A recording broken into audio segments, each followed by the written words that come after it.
Hi friends, welcome to Learn Free Tech.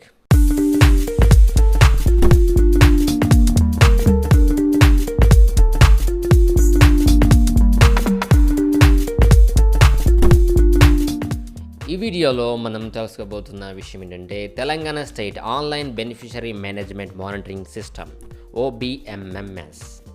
దీనిలో మనకు SC corporation loan apply చేయడానికి అవకాశం ఉన్నది. ప్రజెంట్ ఈ లింక్ అవైలబుల్లో ఉంది, ఎస్సీ కార్పొరేషన్ రిజిస్ట్రేషన్. దీంట్లో మనకి తెలంగాణ స్టేట్ ఈ online beneficiary management monitoring system మనకి సబ్సిడీ లోన్స్ ఇవ్వడం జరుగుతుంది. ఇప్పుడు ప్రజెంట్ వచ్చేసి SC corporation registration link enable ఉంది.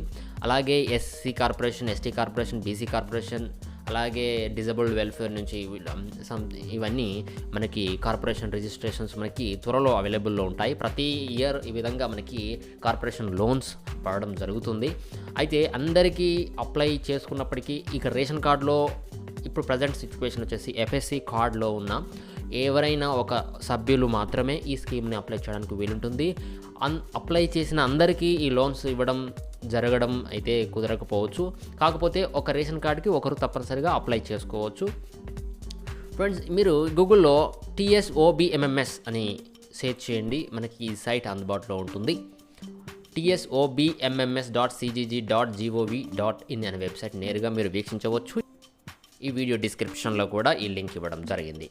ఓకే, మనము ఆన్లైన్ ప్రాసెస్ చూసినట్టయితే ఎస్సీ కార్పొరేషన్ రిజిస్ట్రేషన్ లింక్ ఇక్కడ లెఫ్ట్ సైడ్ మనకు చూసినట్టయితే ఈ లింక్ అవైలబుల్లో ఉంది. ఈ లింక్ని ప్రెస్ చేసి ఓపెన్ చేయండి. దీనికైతే లాస్ట్ డేట్ అనేది ఇక్కడ అఫీషియల్గా ఈ వెబ్సైట్లో మాత్రం మనకు పొందుపరచలేదు. ఇక్కడ SC corporation registration click here అని మనకు లింక్ ఉంది, దాన్ని ఓపెన్ చేయండి. ఇక్కడ మనకు ఫస్ట్ ఈ విధంగా ఓపెన్ అవుతుంది. దీంట్లో ఎవరైతే అప్లై చేసుకోవాలనుకుంటున్నారో వారి యొక్క ఆధార్ కార్డ్ నెంబరు ఇక్కడ ఇవ్వాల్సి ఉంటుంది. అలాగే ఆధార్ కార్డులో ఉన్నట్టుగా పేరును ఇక్కడ టైప్ చేయాల్సి ఉంటుంది. ఆటోమేటిక్గా మనము ఇక్కడ ఆధార్ కార్డ్ నెంబరు ఇక్కడ పేరు టైప్ చేసి మనము చేసామనుకోండి, ఇక్కడ ఫుడ్ సెక్యూరిటీ కార్డు వాళ్ళ రేషన్ కార్డు యొక్క నెంబరు ఆటోమేటిక్గా అది డిస్ప్లే అవ్వడం జరుగుతుంది. అది తప్పనిసరి FSC కార్డు. అయితే అంతకంటే ముందు ఈ రిజిస్ట్రేషన్ మనం చేయడానికి డాక్యుమెంట్స్ ఏవేవి కావాలో దీన్ని చూద్దాం.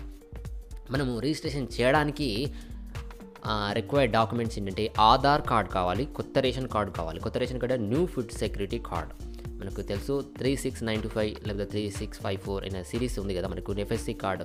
మనం ఇంతకుముందు ఆ వీడియోలో చెప్పడం జరిగింది రేషన్ కార్డు డౌన్లోడ్ ఏ విధంగా చేసుకోవాలో. మీరు ఆ రేషన్ కార్డ్ని తీసుకోవచ్చు. మీరు రేషన్ షాప్కి వెళ్ళినట్టయితే కూడా మీ యొక్క రేషన్ కార్డ్ నెంబరు మీరు తీసుకోవచ్చు. ఓకే, అలాగే పాన్ కార్డ్ తప్పనిసరి అండి, పాన్ కార్డ్ తప్పనిసరి అప్లోడ్ చేయాల్సి ఉంది. అలాగే ఫోటో కూడా అప్లోడ్ చేయాల్సి ఉంది, ఫోటో ఒకటి కావాలి. అలాగే కుల ధృవీకరణ పత్రం క్యాస్ట్ సర్టిఫికేట్ మనం మీ సేవ నుంచి అప్లై చేసుకోవచ్చు. మీ సేవలో అప్లై చేసుకుంటే ఒక నెంబర్ వస్తుంది మనకి, ఆ నెంబర్ని ఎంటర్ చేసుకోవచ్చు. ఆ నెంబర్ అప్రూవ్ అయిన తర్వాత మాత్రమే వర్తిస్తుంది. మీరు అప్లై చేయగానే ఆ రిసిప్ట్ తోటి మనం ఆన్లైన్ చేయడానికి వీల్లేదు. అదైతే అప్రూవ్ కావాలి, క్యాస్ట్ సర్టిఫికేట్ రావాలి. తప్పనిసరి వచ్చిన తర్వాతనే ఆ నెంబర్ని ఎంటర్ చేస్తే మనకి డీటెయిల్స్ రావడం జరుగుతుంది. అలాగే ఆదాయ ధృవీకరణ పత్రం కావాలి. ఇన్కమ్ సర్టిఫికేట్ మనం కూడా మీ సేవల్లో మళ్ళీ అది కూడా అప్లై చేసుకోవచ్చు. ఈ రెండు ముందుగా అప్లై చేసుకున్న తర్వాతనే మనము ఈ స్కీమ్ని అప్లై చేయడానికి వీలుంది. అలాగే బ్యాంక్ అకౌంట్ డీటెయిల్స్ కూడా అవసరం. అయితే అప్లోడ్ చేయాల్సింది మాత్రం ఫోటో, పాన్ కార్డు. ఈ స్కీమ్స్కి మనకు అప్లై చేసుకోవచ్చు. అలాగే ఇక్కడ డ్రైవింగ్ లైసెన్స్ ఇవ్వడం జరిగింది. ఎందుకంటే ఈ డ్రైవింగ్ లైసెన్స్ ట్రాన్స్పోర్ట్ సెక్టర్లో ఎవరైతే అప్లై చేసుకుంటారో వాళ్ళకి డ్రైవింగ్ లైసెన్స్ తప్పనిసరి అవుతుంది. డ్రైవింగ్ లైసెన్స్ అప్లోడ్ చేయాల్సి ఉంటుంది, మిగతా వారికి అవసరం లేదు. ఓకే, ఇక్కడ బెనిఫిషియరీ టైప్ చూసినట్టయితే ఇక్కడ చూడండి, ఇక్కడ మనకు డీటెయిల్స్ ఎంట్రీ చేసిన తర్వాత ఇక్కడ రేషన్ కార్డు డిస్ప్లే అవడం జరుగుతుంది ఆటోమేటిక్గా. ఇక్కడ నేను ఇప్పుడు ప్రజెంట్ అయితే ఎవరి డీటెయిల్స్ అందుబాటులో లేవు కాబట్టి మనం ఇక్కడ ఎంట్రీ చేయడం లేదు. నేనైతే నెక్స్ట్ ప్రాసెసర్ అయితే స్క్రీన్ షాట్లో మీకు చూపడం జరుగుతుంది. మీకు కొంచెం అర్థం అవడానికి మాత్రమే చెప్పడం జరుగుతుంది ఈ స్క్రీన్లో. ఓకే, బెనిఫిషరీ టైప్లో లబ్ధిదారుని రకము ఉంది కదా, ఇండివిజువల్ టైప్ చేయండి. ఇక్కడ ఇండివిజువలే మనం స్కీమ్ వచ్చేసి అంటే ఒక వ్యక్తి ఇండివిజువల్గా వారి యొక్క స్కీమ్ని అప్లై చేయడం జరుగుతుంది. ఒక ఫ్యామిలీ మెంబర్లో ఎవరైతే ఒక్కరు, ఓకే, అది వాళ్ళ నిర్ణయం. Okay, type of financial assistant, ఇక్కడ ఆర్థిక సహాయం ఏ విధంగా రకం, బ్యాంక్ లింకెడ్ స్కీమ్స్, బ్యాంక్ ద్వారానే మనము ఈ యొక్క ఫైనాన్షియల్ అసిస్టెంట్ మనం పొందగలుగుతాం. ఓకే, సెక్టార్ సెలెక్ట్ చేసుకోవాలి. ఇక్కడ 2 సెక్టార్లు ఉన్నాయి, హార్టికల్చర్, అగ్రికల్చర్. ఇక ఈ సెక్టర్ ఒకటి ఉంది. అలాగే ట్రాన్స్పోర్ట్ సెక్టర్, ఇంతకుముందు చెప్పాను కదా, ట్రాన్స్పోర్ట్ సెక్టర్లో మనకి డ్రైవింగ్ లైసెన్స్ తప్పనిసరి అడుగుతుంది. ఒకసారి ట్రాన్స్పోర్ట్ సెక్టర్ చూద్దాం. మనం ట్రాన్స్పోర్ట్ సెక్టర్లో మనకి హార్వెస్టర్స్, ప్యాడీ ట్రాన్స్ప్లాంటర్, ట్రాక్టర్, ఇక 3 wheeler passenger autos diesel and electric. మనం 3 వీలర్ ప్యాసింజర్ ఆటో పెట్టామనుకోండి, మనకి 4 lakhs యూనిట్ కాస్ట్ చూపెడుతుంది. అండ్ మ్యాక్సిమం యూనిట్ కాస్ట్ వచ్చి 4 lakhs చూపెడుతుంది. దీంట్లో మనకి సబ్సిడీ వివరాలు కూడా మనకి నెక్స్ట్ అప్లికేషన్ ప్రాసెస్లో ఉంటుంది. మీరు ఇక్కడ గో అనే ఆప్షన్ నొక్కారనుకోండి వెళ్తుంది. అలాగే ట్రాన్స్పోర్ట్ సెక్టర్ చూసాం. ఇప్పుడు హార్టికల్చర్ అండ్ అగ్రికల్చర్ సెక్టర్ చూసినట్టయితే దీంట్లో కొన్ని స్కీమ్స్ మనకి మనం తీసుకోవడానికి వీలుంది. ఇక్కడ చూడండి బ్యాండ్ సెట్, ఫిష్ పాండ్స్ చూసినట్టయితే మీరు మీ ఇష్టమైన ఆప్షన్ తెలుసుకోవచ్చు. అలాగే మినీ డైరీ అంటే 4 animals మనం గేదెలు తీసుకోవచ్చు. గేదెలు తీసుకొని మనం మినీ డైరీ పెట్టేసుకొని మనం ఈ దీనికి ఒక కాస్ట్ చూద్దాం. యూనిట్ కాస్ట్ ఏ విధంగా ఉంది. యూనిట్ కాస్ట్ దీనికి కూడా 4 lakhs ఉంది. 4 lakhs మనకి ఇచ్చిన తర్వాత మనం 4 lakhs కట్టాల్సిన అవసరం లేదు. దీనిలో సబ్సిడీ మనకి మినిమం 80% దాకా మనకు సబ్సిడీ ఉంటుంది. ఒకవేళ ₹1,00,000 తీసుకున్నాం అనుకోండి, ₹1,00,000కి 80,000 సబ్సిడీ ఉంటుంది. 20,000 మనము బ్యాంక్ లోన్ కట్టాల్సి ఉంటుంది. ఓకే ఫ్రెండ్స్, ఇక్కడ మనము గో అని మనం నొక్కిన తర్వాత మనకి నెక్స్ట్ ఆప్షన్స్ వస్తుంది. అవి స్క్రీన్ షాట్లో మీకు చూపెట్టడం జరుగుతుంది. చూడండి ఒకసారి. ఓకే, ఫస్ట్ మనకు స్క్రీన్ షాట్లో చూపెట్టిన విధంగా మనకి ఈ విధంగా కనబడుతుంది. SC corporation registration form 2020 to 2021. SC corporation రిజిస్ట్రేషన్లో మనకి లొకేషన్ డీటెయిల్స్ స్టార్టింగ్ మనకి అడగడం జరుగుతుంది. మన యొక్క డిస్టిక్, మన యొక్క మండలం, మన యొక్క పంచాయతీ, మన యొక్క విలేజ్, మన యొక్క హ్యాబిటేషన్ నివాసం ఎక్కడైతే ఉన్నారో విలేజ్, మనకు అక్కడ చూపెట్టిన ఫీల్డ్స్ ఏవైతే ఉన్నాయో ఇక్కడ నేను స్క్రీన్ షాట్ కాబట్టి మీకు చూపెట్టలేకపోతున్నాను.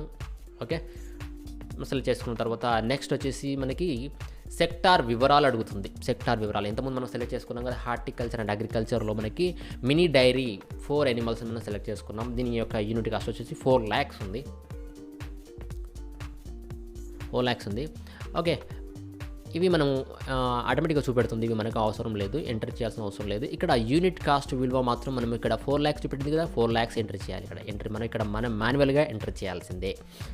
అలాగే బ్యాంకు ఈ 4 lakhsని మనం ఎంటర్ చేయగానే ఇక్కడ మనకు విలువ చూపెడుతుంది. చూడండి, సబ్సిడీ వచ్చేసి 4 lakhsకి 2,40,000 సబ్సిడీ ఉంటుంది. మనకి ఫ్రీగా మనకు సబ్సిడీ పొందడం జరుగుతుంది. అలాగే మనం తిరిగి కట్టాల్సిన బ్యాంకు రుణం ఎంతంటే ₹1,60,000, 1,60,000 రూపీస్ మనము రీపేమెంట్ చేయాల్సి ఉంటుంది. మిగతా మొత్తం సబ్సిడీ కింద వస్తుంది. ఓకే, టోటల్ యూనిట్ కాస్ట్ వచ్చేసి 4 lakhs పెడుతుంది. బ్యాంక్ సెలెక్ట్ చేసుకోవాలి. మీ యొక్క బ్యాంక్ అకౌంట్ ఏదైతే ఉందో, మీరు ఏ బ్యాంక్ నుంచి రుణం పొందాలనుకుంటున్నారో ఆ బ్యాంకు యొక్క వివరాలు మీరు ముందుగా బ్యాంకు సంబంధిత వివరాలు తెలుసుకొని మనం ఈ బ్యాంక్ని సబ్మిట్ చేయాల్సి ఉంటుంది. ఎందుకంటే అన్ని బ్యాంకులు ఆ యొక్క ఫెసిలిటీని ఒక్కొక్కసారి ఇవ్వకపోవచ్చు, తెలుసుకొని చేసుకోవాలి.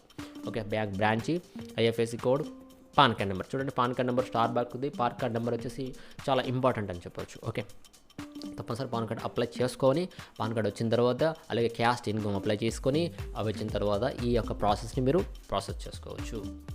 ఓకే, ఒకవేళ ఇదివరకు మీరు అప్లై చేసి ఉంటే మాత్రం ఆ ఒక రేషన్ కార్డులో ఇదివరకు ఎవరైతే అప్లై చేశారో వారికి మాత్రం తప్పనిసరిగా తీసుకోదు, అది వివరాలు చూపెడుతుంది ఎంబడే. ఓకే, నెక్స్ట్ డీటెయిల్స్ వచ్చేది లబ్ధిదారుని వివరాలు.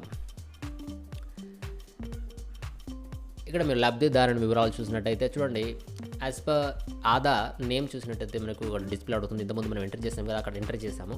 ఇది నేను ఒక అప్లికెంట్ది అప్లై చేసినప్పుడు నేను స్క్రీన్ షాట్స్ తీసుకోవడం జరిగింది. మనకు యూట్యూబ్లో మీకు ఒక ఎక్స్ప్లెయిన్ చేద్దామని, ఎందుకంటే అందరికీ ఈ వివరాలు తెలుసుకోవాలని కుతూహలం ఉంటుంది. ఓకే ఫ్రెండ్స్, చూడండి, ఆధార్ నెంబర్ ఇక్కడ డిస్ప్లే అవడం జరిగింది. అలాగే ఫుడ్ సెక్యూరిటీ కార్డు కూడా డిస్ప్లే అవడం జరిగింది. ఫాదర్ నేమ్ ఇక్కడ మాన్యువల్గా మనం ఎంటర్ చేయాల్సి ఉంటుంది ప్రజెంట్ ఇప్పుడు. ఓకే, మనం ఎంటర్ చేయాల్సి ఉంటుంది. అదే ఫిజికల్ హ్యాండిక్యాప్డ్ నో అని పెట్టాల్సి ఉంటుంది. Gender male or female select చేసుకోవాలి. అలాగే అర్బన్ రూరల్ ఏరియా అండ్ అంటే మనకి రూరల్ అయితే గ్రామీణ ప్రాంతం అయితే గ్రామీణ ప్రాంతం, అర్బన్ అయితే అర్బన్ అని సెలెక్ట్ చేసుకోవాలి. క్యాస్ట్ ఇక్కడ క్యాస్ట్ సెలెక్ట్ చేసుకోవాలి. ఇప్పుడు ఎస్సీ కార్పొరేషన్ వచ్చి ఎస్సీ ఉంటుంది, అండ్ ఇక్కడ బీసీఈ కూడా ఉంటుంది. దీంట్లో మనం ఎస్సీ అని సెలెక్ట్ చేసుకుంటాం. ఇప్పుడు చూసారు కదండి, మీ క్యాస్ట్ సర్టిఫికేట్ గురించి చూసినట్టయితే క్యాస్ట్ సర్టిఫికేట్ మీ సేవ క్యాస్ట్ సర్టిఫికేట్ నెంబర్ అడుగుతుంది. ఇక్కడ CND0 స్టార్టింగ్ ఉంటుంది కదా, ఆ నెంబర్ ఇవ్వాల్సి ఉంటుంది. యాజ్ పర్ క్యాస్ట్ నేమ్ కూడా ఇక్కడ మనం అప్లికేషన్ మన క్యాస్ట్ సర్టిఫికేట్లో ఏ విధంగా పేరు ఉందో ఆ పేరు ఎంటర్ చేయాల్సి ఉంటుంది. సబ్ క్యాస్ట్ ఉపకులము, ఎస్సీలో కొన్ని తెగలు ఉంటాయి, ఆ తెగల్ని మనము అక్కడ సెలెక్ట్ చేసుకోవాల్సి ఉంటుంది. మాదిగా ఈ విధంగా ఉంటుంది కదండి, అవి సెలెక్ట్ చేసుకోవాల్సి ఉంటుంది. క్వాలిఫికేషన్ విద్యార్హతలు ఏంటంటే ఇక్కడ మీరు వాళ్ళు చదువుకున్నారా లేకపోతే ఇల్లిటరేట్ పర్సన్సా, వాళ్ళ యొక్క క్వాలిఫికేషన్ ఇక్కడ సెలెక్ట్ చేసుకోవాల్సి ఉంటుంది. ఇన్కమ్ సర్టిఫికేట్ నెంబర్ ఇక్కడ ఏంటంటే IC0 స్టార్ట్ అవుతుంది. ఆ ఇన్కమ్ సర్టిఫికేట్ నెంబర్ మీ సేవది అప్రూవ్ అయిన తర్వాత మాత్రమే ఎంటర్ చేయాల్సి ఉంటుంది. ఒకవేళ మీరు అప్రూవ్ కాకుండా ఒకసారి ఎంటర్ చేసి చూడండి. నేనైతే ప్రజెంట్ అప్లికేషన్ అప్రూవ్డ్ మీ సేవ ఇన్కమ్ క్యాష్ నెంబర్ని నేను ఇవ్వడం జరిగింది. ఓకే, ఇక్కడ కూడా యాజ్ పర్ ఇన్కమ్ సర్టిఫికేట్ ఉన్నట్టుగా పేరు ఇవ్వాల్సి ఉంటుంది. డేట్ ఆఫ్ బర్త్, ఇక్కడ పుట్టిన తేదీ డేట్ ఆఫ్ బర్త్ ఆధార్లో ఉన్న విధంగా పుట్టిన తేదీ ఇవ్వాల్సి ఉంటుంది. వయస్సు, ఇక్కడ వయస్సు ఎంటర్ చేయాలి. అలాగే యాన్యువల్ ఇన్కమ్ సర్టిఫికేట్లో ఉన్నట్టుగా ఇక్కడ మనకు ఇన్కమ్ సర్టిఫికేట్ ఎంటర్ చేయగానే ఇక్కడ వస్తుంది తప్పనిసరిగా. మొబైల్ నెంబర్, మీ యొక్క మొబైల్ నెంబర్ని ఎంటర్ చేయండి. ఈ పర్మనెంట్ మొబైల్ నెంబర్ని, వర్క్ అయ్యే మొబైల్ నెంబర్ని ఇవ్వండి. ఎందుకంటే ఫ్యూచర్లో మనకి రెఫరెన్స్ వాళ్ళకు కాంటాక్ట్ చేయడానికి ఈజీగా ఉంటుంది. ఓకే, ఆల్టర్నేట్ మొబైల్ నెంబర్, ఇంకోటి అదనంగా మొబైల్ నెంబర్ కూడా ఇచ్చుకోవడానికి వీలుగా ఉంది. ఆక్యుపేషన్, మీ యొక్క వృత్తిని సెలెక్ట్ చేసుకోవాల్సి ఉంటుంది. అగ్రికల్చర్ అండ్ లేబర్ సంథింగ్ ఇక్కడ మనకు ఫీల్డ్స్లో చూపెడుతుంది, మనం దాన్ని సెలెక్ట్ చేసుకోవచ్చు. వొకాబులరీ గ్రూప్స్, దీంట్లో 2 ఆప్షన్స్ ఉంటాయి. కష్టజీవి అవి ఇవి సంథింగ్ ఉంటాయి.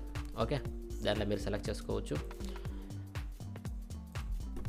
ఓకే, నెక్స్ట్ ఆప్షన్, మీ యొక్క ఇంటి number important, address line important. Total మీ యొక్క హౌస్ మొత్తం అడ్రస్ని ఇంటి నెంబర్తో సహా, ఇంటి నెంబర్ ఇచ్చారు కాబట్టి ఇక్కడ ఇంటి నెంబర్ అవసరం లేదు. ఓన్లీ చిరునామా, మన ఊరు, మండలం, జిల్లా ఈ విధంగా రాస్తే అయిపోతుంది.